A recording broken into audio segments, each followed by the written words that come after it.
Sama aja, Pak.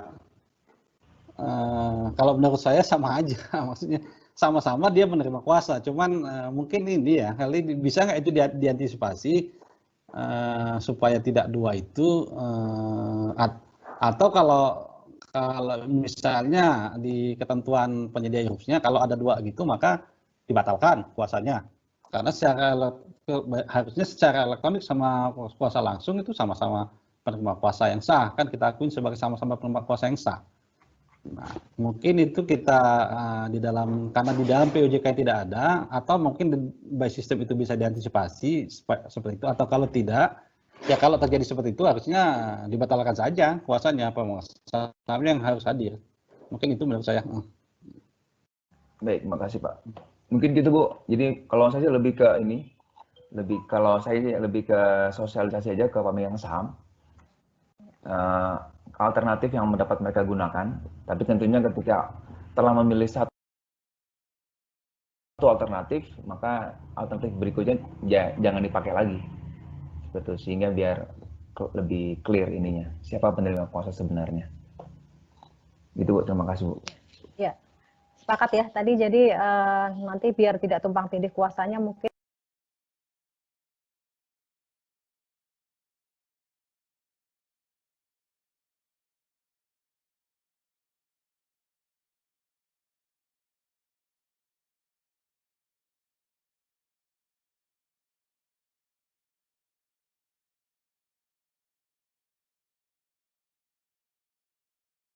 nanti biar tidak tumpang tindih kuasanya mungkin pemegang saham juga harus dikasih awareness gitu ya. Jadi yang selanjutnya mungkin kami di kesempatan ini juga hadir dari tim KESE, ada Pak Supranoto dan Budian. Ada beberapa pertanyaan terkait sistem e-proxy yang disediakan oleh KESE.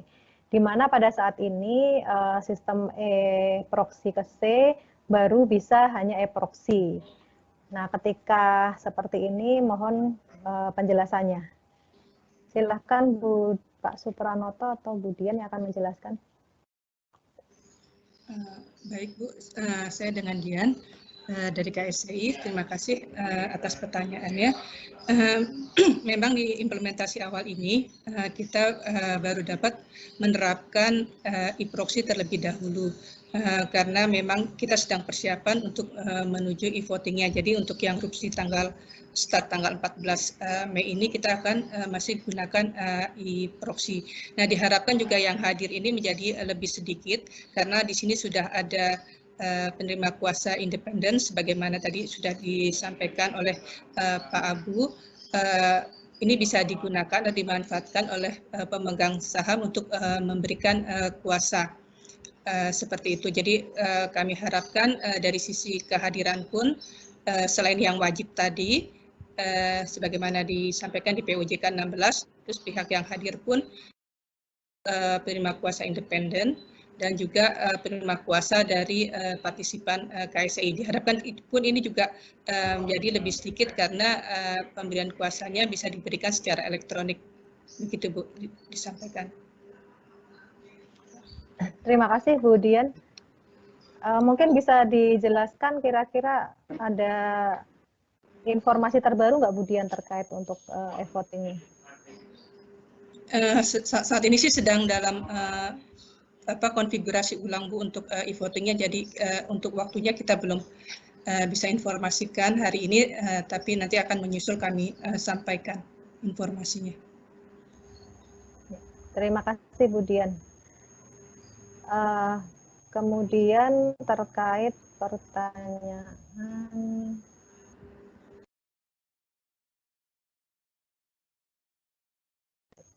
terdapat pertanyaan bahwa OJK telah mengeluarkan surat sebagaimana tadi sudah dijelaskan Pak Darmawan bahwa saat ini kondisi pandemi corona ini OJK memperkenankan tidak melakukan RUP secara fisik.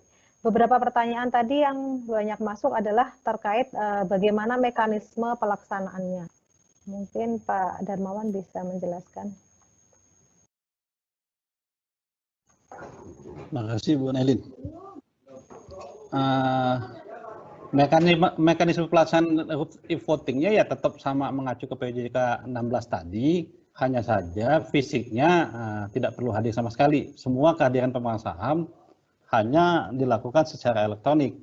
Bagaimana pelaksanaan secara elektroniknya itu yang sudah kita atur di dalam PJK 16, Bu.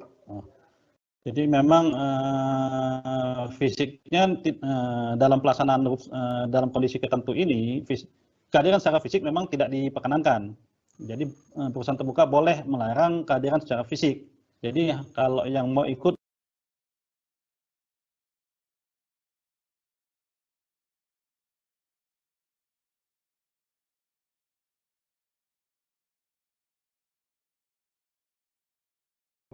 harus hadir secara elektronik dengan mekanisme pelaksanaan elektronik yang diatur dalam PJK 16 ini. Mungkin itu, Bu. Ya. Ini mungkin melanjutkan pertanyaan tersebut. Jadi apakah pertemuan antara pimpinan rapat dan BAE dan notaris diperkenalkan secara elektronik juga? Kalau tetap ada tatap muka antara BAE notaris dan pimpinan rapat, berapa jumlah BOD atau BOC lain yang hadir? Kemudian tempat penyelenggaraan apakah disebutkan kantor penyedia ERUPS atau kantor pusat emiten? Silakan Pak Darmawan dan Pak Abu mungkin bisa melengkapi. Yang pertama terkait tadi pertemuannya apakah secara elektronik juga. Kemudian yang selanjutnya terkait tempat penyelenggaraan RUPS-nya. Mungkin saya izin duluan ya, Bu. Ya. Kalau pertemuannya ya tetap maksudnya ini kalau penyedia ERUP yang penyelenggara atau dia menyelenggarakan sendiri. Kalau menyelenggarakan sendiri kan dia harus terhubung dengan LPP dan BAI. Itu kepentingannya apa? Kepentingannya untuk memastikan bahwa pemegang saham yang hadir dalam ERUP tersebut adalah pemegang saham yang berhak. Sepanjang itu sudah bisa dipastikan, bisa jalan kan, sehingga pemegang saham yang hadir dalam ERUP benar-benar adalah pemegang saham yang hak. Masalah pertemuan antara BAI dan pimpinan ERUP tadi, dalam kondisi normal pun kita hanya mewajibkan paling sedikit ERUP fisik itu dihadirin oleh satu pimpinan ERUP, satu anggota direksi atau anggota dewan komisaris sama profesi. Jadi sepanjang dalam kondisi normal, sepanjang fisik itu sudah dipenuhi itu, maka ERUP elektronik sudah bisa dilakukan. Mungkin itu agak membantu kali, Bu, karena dalam kondisi normal pun sebenarnya fisik yang hanya dihadirkan oleh itu udah bisa jalan gitu loh. Pertemuannya memang ya tetap harus elektronik karena kita memang meniadakan kehadiran secara fisik. Tentu saja pertemuan secara fisiknya juga nggak ada. Gitu. Mungkin itu ya, Bu ya. Ya. Baik. Kemudian pertanyaan selanjutnya. Ini antara POJK, tadi ada yang belum dijawab ya, terkait tempat penyelenggaraan RUPS. Pak Abu mau menambahkan? Ya Bu, nih menambahkan yang tadi disampaikan Pak Darmawan. Tentunya kalau opsi yang dipilih oleh emiten adalah full e-voting, artinya tidak hadir, tidak ada penyelenggaraan RUPS fisik sama sekali. Kalau di POJK 16 diatur bahwa tempat penyelenggaranya adalah tempat kedudukan penyedia ERUPS, gitu ya. Dan mungkin dalam ini KSEI. Ya di sini tempatnya KSEI, cuma karena memang opsinya adalah opsi yang digunakan full elektronik, artinya tidak ada yang hadir sama sekali di kantor penyedia ERUPS. Tapi kalau sistem, ya gimana Pak? Itu dalam konteks dia menggunakan jasa penyedia ERUPS, Pak. Dia maka tempat penyelenggaraan adalah penyedia ERUP. Tapi kalau dia melakukan sendiri dengan sistemnya, ya, maka tempat penyelenggaraan adalah tempat kedudukan emiten. Perusahaan, betul. Tadi baru mau saya tambahkan, Pak. Ya gitu, Bu.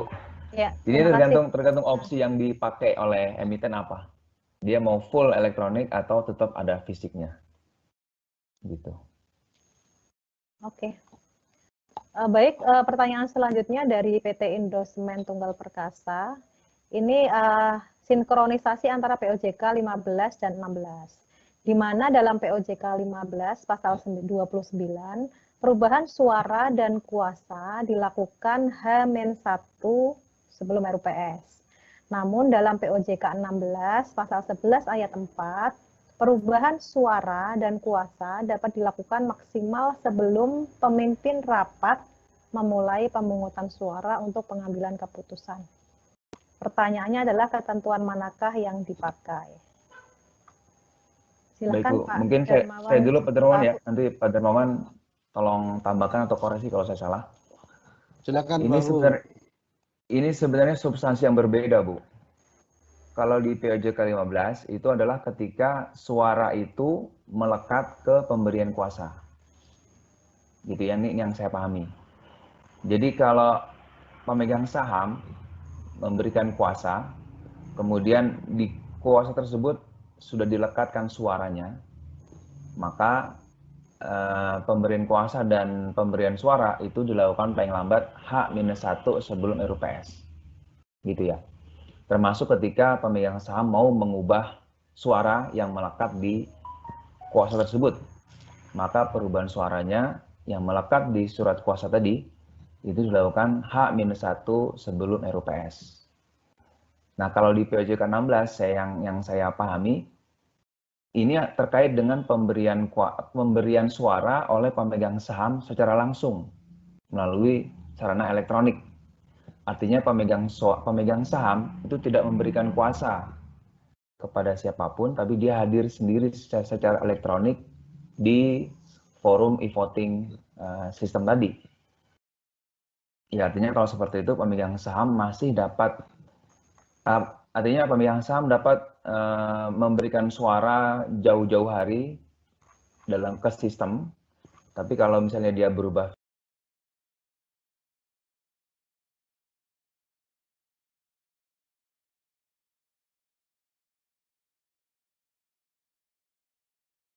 pikiran untuk mengubah suara, ya dia masih punya kesempatan untuk mengubah suara secara langsung pada saat tadi sebelum pimpinan rapat memulai pemungutan suara. Nah, seperti itu mungkin ya. Gimana Pak Darmawan? Apa yang saya pahami benar nggak Pak? Iya Pak, udah seperti itu Pak. Iya. Iya begitu Bu. Kemudian mungkin yang perlu ditambahkan oleh KSEI dalam hal perubahan suara yang dikuasakan tadi yang melekat pada e-proxy tadi, di sana kan di POJK sebenarnya diatur paling lambat H-1. Nah, itu mungkin batasan H-1 apakah ada jam tertentu yang dibatasi secara sistemnya e-proxy KSEI. Silahkan Bu Dian. Baik, terima kasih Bu Nailin.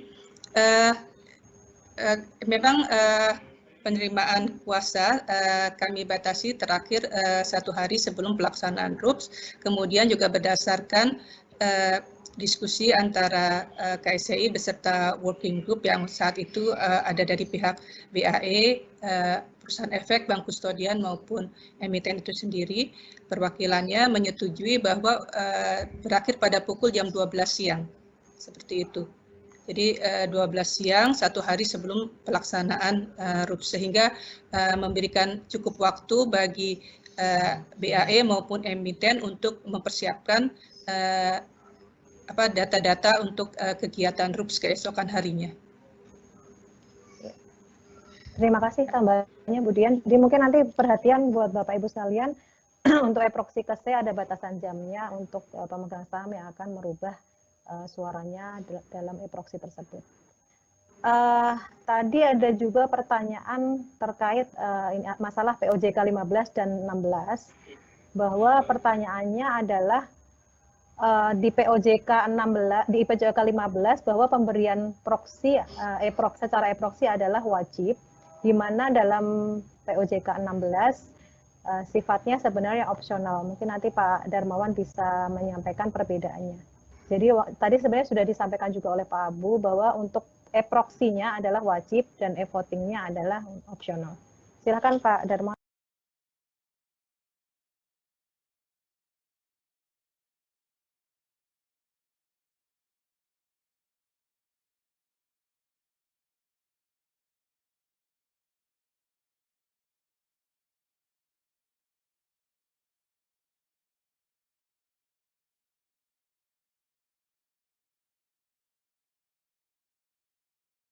Votingnya adalah opsional. Silakan Pak Darmawan atau Pak Abu mau menegaskan lagi. Oke, makasih Bu Nelin. Ya, dalam POJ